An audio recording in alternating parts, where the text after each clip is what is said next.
at all. I said that having read through Blake Lively's complaints, that it was evident to me that she was likely under the influence when she filed her complaint. Well, it's still getting messier and messier in the It Ends With Us feud between co-stars Blake Lively and Justin Baldoni. All right, buckle up, because things are getting messy in Hollywood once again. We're diving into the explosive legal drama between Blake Lively and Justin Baldoni, and trust us, this one has all the twists, turns, and tea you could ever ask for. From leaked footage to accusations of smear campaigns, gag orders, and even a website that promises to reveal the truth, this feud is quickly becoming one of the most talked about celebrity battles in recent memory, so let's break it all down. It all started when Blake Lively filed an official complaint last December claiming that Justin Baldoni, her co-star and director on the film It Ends With Us, had engaged in inappropriate behavior on set. According to Blake's legal team, the environment during filming was so toxic that it nearly derailed the production. She accused Justin of crossing professional boundaries, claiming he repeatedly acted out of character in ways that made her deeply uncomfortable. One specific scene at the center of this controversy involved a slow dance montage. Blake alleged that Justin leaned in, kissed her forehead, rubbed his face on her neck, and even flicked her lip with his thumb. All actions, she says, that were completely improvised, without her consent or prior discussion. And here's the kicker, there was no intimacy coordinator on set, even though Justin was not just her co-star, but also her boss as the head of the studio producing the film. You're not kidding when you say this is getting messier. The author of that book deleting her Instagram account, another who plays Baldoni's sister in the film being harassed online. Now, if that wasn't enough to raise eyebrows, Justin's legal team fired back. And they fired back hard. Shortly after Blake's allegations went public, Justin's attorney, Brian Friedman, began making very public statements to defend his client. Friedman claimed that the accusations were not only false, but part of a deliberate campaign to destroy Justin's reputation. To prove this, Justin's team released raw, unedited footage of the infamous scene, believing it would clear his name. But instead of putting the issue to rest, it only added fuel to the fire. Is creepy Baldoni getting close to her, obviously making small chatter not in character so as not to make the scene,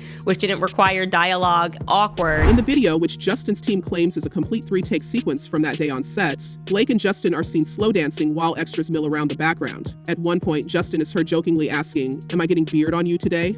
To which Blake responds with a laugh, "I'm probably getting spray tan on you." According to Justin's camp, this lighthearted exchange proves there was no inappropriate behavior and that both actors were simply in the moment acting professionally. But Blake's team sees it very differently. Her attorneys argue that the footage actually supports her claims, showing her leaning away multiple times and visibly uncomfortable as Justin continues to touch her. They say the video demonstrates exactly the kind of unwanted physical contact Blake described in her initial complaint. Loud.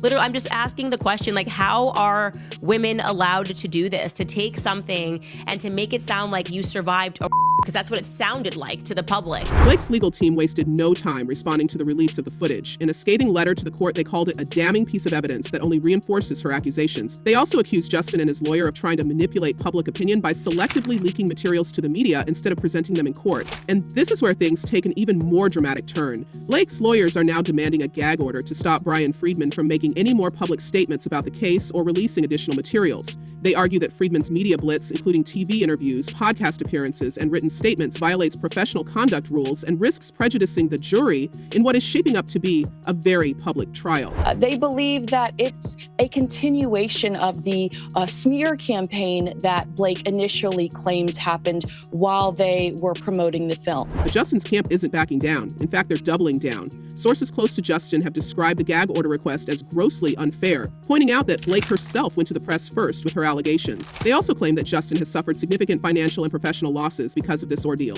including losing 3 major jobs and hundreds of millions of dollars in potential earnings.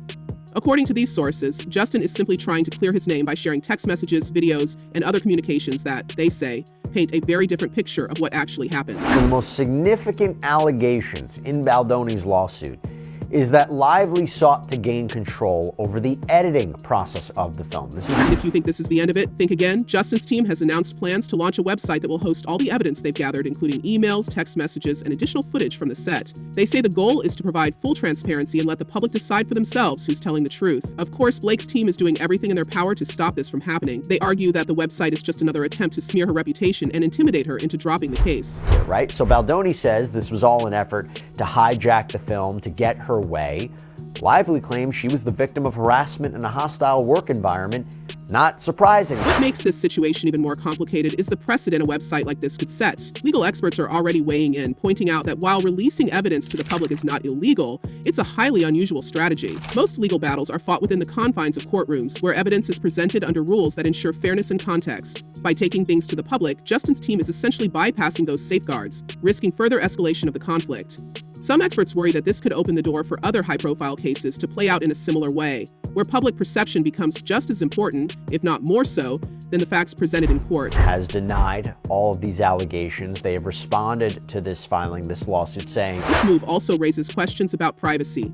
Blake's team has expressed concerns that releasing private correspondence or behind-the-scenes footage without full context is not only misleading, but also invasive. They argue that such actions could discourage others from speaking out in similar situations, fearing that their personal lives and professional experiences might be put on public display. On the other hand, Justin's supporters believe that transparency is the only way to combat false allegations, especially in an era where public opinion forms so quickly based on limited information. The tension between these two perspectives is part of what makes this case so polarizing. New video released by lawyers for actor Justin Baldoni shows unedited footage from the filming of It Ends With Us. Adding to the chaos is the broader cultural conversation about accountability in the entertainment industry. For years, Hollywood has been grappling with questions about power dynamics and the treatment of employees on set, from actors to crew members. This case, with its mix of personal allegations and public retaliation, feels like a microcosm of that larger debate.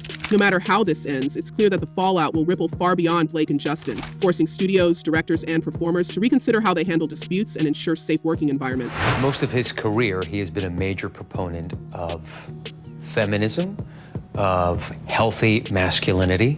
How does it feel for him, though? Meanwhile, the fallout from this legal battle is spreading far beyond Justin and Blake. Colleen Hoover, the author of the book It Ends With Us, has found herself caught in the crossfire. Colleen initially voiced her support for Blake on social media, calling her honest, kind, and supportive. But the backlash was swift. Fans accused her of taking sides in a highly contentious situation, and the criticism became so intense that Colleen deactivated her Instagram account. This isn't the first time Colleen has faced public backlash. When the film's promotional campaign first kicked off, she was criticized for tone-deaf marketing choices, like a nail polish collab and even a coloring book based on the story.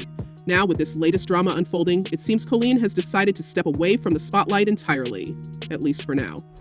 Shutting down a woman's claims. She is claiming that there was harassment. He's saying none of it is true, never happened, never did. But let's not forget the bigger picture here. This legal battle isn't just about two Hollywood stars airing their grievances. It's also raising important questions about workplace boundaries, power dynamics in the entertainment industry, and the role of public opinion in high-profile disputes. Both sides are accusing each other of weaponizing the media to gain an advantage, and it's clear that this case is as much about controlling the narrative as it is about what actually happened on set. Fans, of course, have plenty to say about the drama. One commenter summed up the situation with, "So she can leak her complaints to the press, but when he tries to clear his name, he's only allowed to do that in a closed court? Make it make sense." Another chimed in, "How is it a smear campaign if it's actual audio/video of a scene in question?